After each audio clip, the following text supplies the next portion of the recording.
Il faut que je vous parle. J'ai une réelle question à vous poser. Comment utilisez-vous votre temps?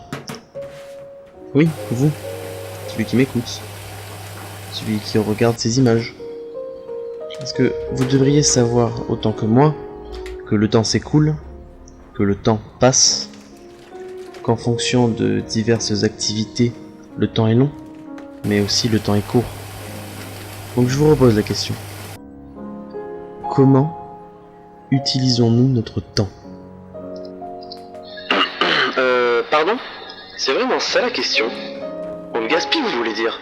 Non, parce que je vous connais, les humains. Vous ne réagissez jamais, quoi. Pourquoi le gaspiller? Passer sa tête dans les nuages numériques, il n'est pas bon. Je veux apprendre, découvrir, acquérir tant de données, d'informations qui peuvent me servir à n'importe quel moment, bien sûr. En quoi ce serait une perte de temps? Pourquoi ce serait une perte de temps? Bah, je vais vous le dire, moi, pourquoi ce serait une perte de temps.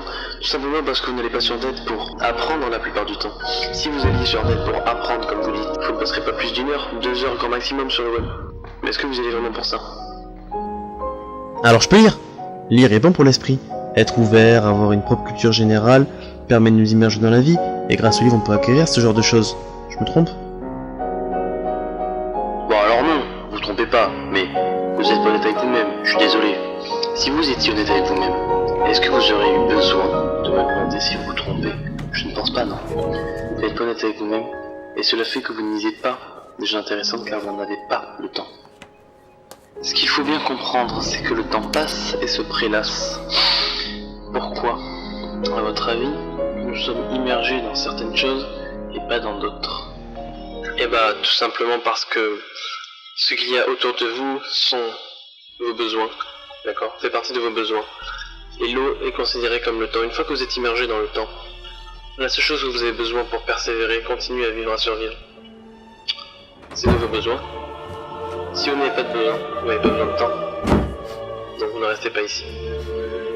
Pourtant, quelles que soient les formes mentales ou physiques, avec les émotions, la perception du temps change.